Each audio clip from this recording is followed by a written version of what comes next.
नमस्कार मंडळी, सादर करीत आहे श्री श्रीपाद वल्लभ कथा. गुरुर्ब्रह्मा गुरुर्विष्णू गुरुदेवो महेश्वरा, गुरु साक्षात परब्रह्म तस्मै श्री गुरुवे नमः. श्रोतेहो नमस्कार. आज आपण अध्याय 10 पाहणार आहोत. 3 वर्षाच्या श्रीपादांकडून वडिलांना ऋणमुक्ती. श्रीपाद प्रभू वयाने लहान म्हणजेच 3 वर्षाचे होते त्यावेळीची कथा आहे. तरी त्यांची कीर्ती अगम्य व अतर्क्य होती.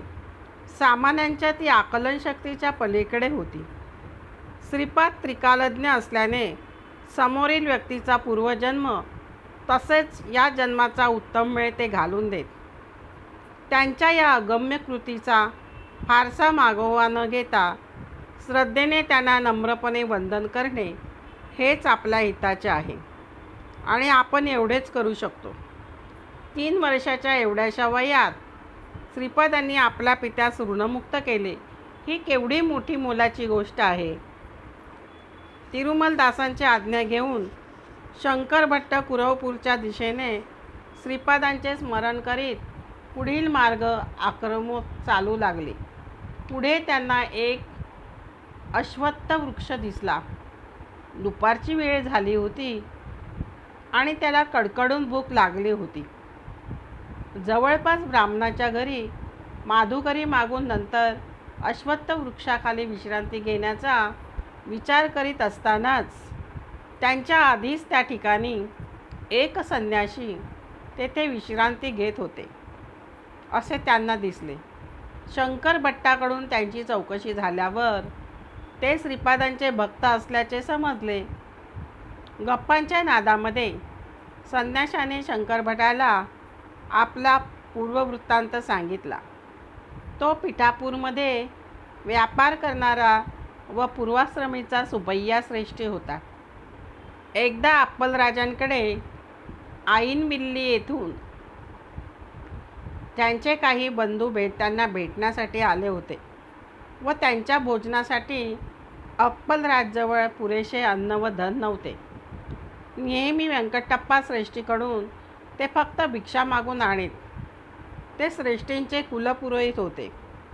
त्याच्या भोजनासाठी नाईलाज म्हणून 1 वराह एवढ्या रकमेचे जिन्नस अप्पलराजांनी सुबैयाच्या दुकानातून उधारीवर आणले होते.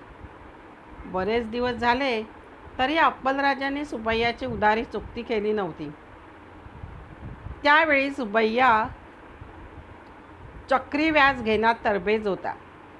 त्याने खोट्या रीतीने व्याजावर व्याज चढवून 1 वराहाच्या ऐवजी 10 वराह देणे असल्याचे अप्पलराजांना कळविले. पण ते न दिल्याने अप्पलराजांना आपले राहते घर सावकाराला विकावे लागणार होते. अप्पलराज शर्मांना गृहविहीन करणे एवढाच सुबैयाचा संकल्प होता. त्याचा दुष्ट विचार लक्षात आल्यावर व्यंकटश्रेष्ठीने सुबैयाची खूप निर्भत्सना केली.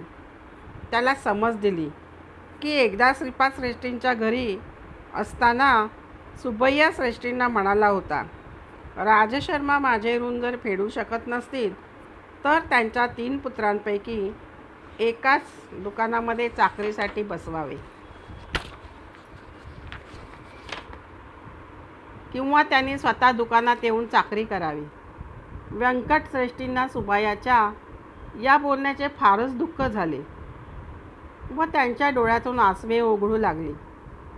तेव्हा बालरूपातील श्रीपादांनी आपल्या आजोबांचे सांत्वन केले व ते सुबैयास म्हणाले, चल दुकानात, मी तुझे ऋण फेडतो, पण त्यानंतर तुझ्या घरी लक्ष्मी वास करणार नाही. असे बोलणे झाल्यावर श्रीपादांसोबत व्यंकटश्रेष्ठी दुकानात आले. श्रीपादांसारख्या 3 वर्षाच्या बालकाचे बोल कधी खरे होतील काय असे सुबैयाला त्यावेळी वाटले. पण तेवढ्यात एक जटाधारी संन्यासी दुकान शोधित शोधित सुबैयाच्या दुकानात आला. त्याने एका तांब्याच्या भांड्याची मागणी केली. वास्तविक पाहता सुबैयाकडे 32 भांडी होती, पण आपल्या दुकानात एकच भांडे असून त्याची किंमत 10 वराह एवढी आहे, असे त्या जटाधारीला सुబ్బయ్याने खोटे सांगितले. जटाधारी संन्याशाने ते म्हणणे स्वीकारून 10 वराह देऊन ते भांडे विकत घेण्याचे मान्य केले. परंतु ते भांडे ते श्रीपादांच्या हस्ते मी स्वीकारीन, असे त्याने सुబ్బయ్याला सांगितले. त्यावर श्रीपाद संन्याशाच्या हाती भांडे देत असताना हसत म्हणाले, तुझ्या घरी आता लक्ष्मी वास करेल. आजपासून तुझे दारिद्र्य नाहीसे झाले आहे. आता तू संन्यस्त वृत्ती सोड व गृहस्थाश्रम स्वीकारून संसार कर. सुబ్బయ్यास त्या भांड्याचे 10 वराह दिले गेल्याने अप्पलराज शर्मा सुబ్బయ్याच्या ऋणातून मुक्त झाले. श्रेष्ठी व श्रीपाद आपल्या घरी निघून गेल्यावर सुబ్బయ్याने दुकानाच्या आतील भागात जाऊन पाहिले, तो त्याला 32 भांड्यांपैकी एकच भांडे शिल्लक असलेले दिसले व त्यावेळी श्रीपादांच्या इच्छेने दुकानातील इतर सर्व भांडी नाहीशी झाली होती. अप्पलराजांच्या ऋणमुक्तीची घटना साऱ्या गावाला समजली.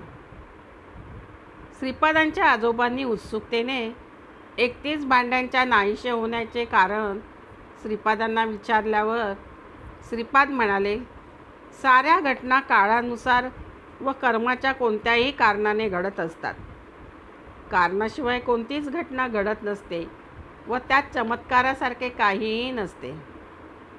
सुబ్బయ్या पूर्वजन्मी वन्य प्रदेशातील दत्त मंदिरात पुजारी होते, पण सुబ్బయ్या क्वचितच दत्त दर्शन घेत असे.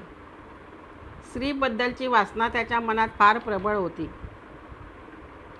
त्याने एक दिवस प्राचीन काळातील तांब्याची दत्तमूर्ती पैशासाठी विकली व ते सर्व धन वाममार्गाने खर्च केले. परंतु ती मूर्ती चोरीस गेल्याचे वृत्त त्यानेच सर्वत्र पसरविले. सुబ్బయ్याकडे भांडे विकत घेणारा संन्यासी पूर्वजन्मी लौकिक व्यवहारात अडकलेला सोनार होता.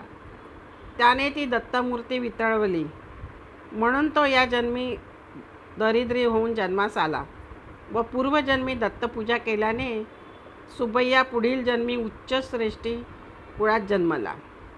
विरघळवलेल्या मूर्तीतून सोनाराने तांब्याची 32 भांडी घडवली.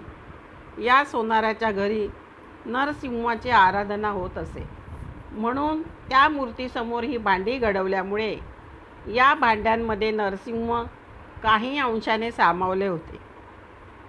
सोनाराने मनोमन प्रार्थना केल्याने चालू जन्मात त्याने पिठापूरला येऊन तांब्याचे भांडे स्वीकारण्याचा प्रसंग घडून आला व या व्यवहारातून 10 वराह म्हणजे त्या काळातील ते चलन खर्चून अप्पलराज शर्मांना ऋणमुक्त करण्याचा प्रसंग श्रीपादांनी घडवून आणला व त्या जटाधारीला आपल्या कर्मबंधनातून मुक्त केले.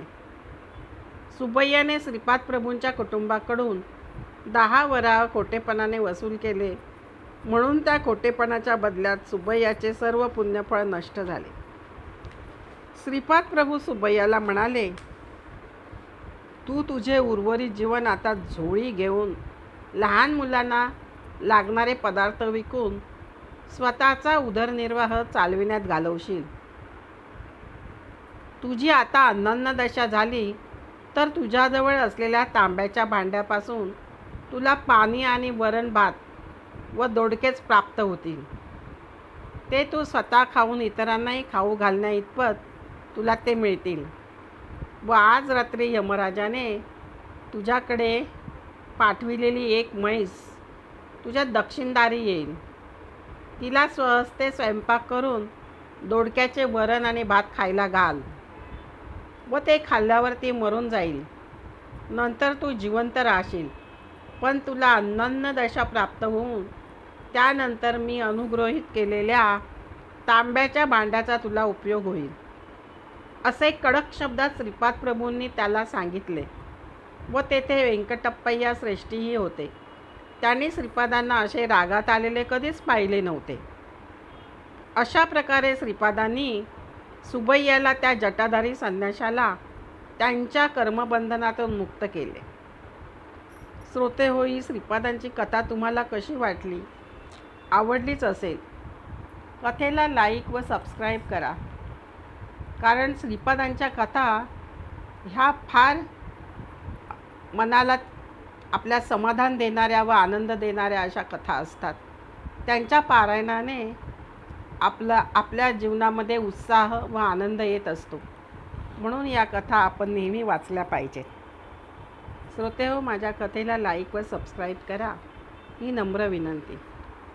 श्री श्रीपाद प्रभूंचा जय जयकार असो.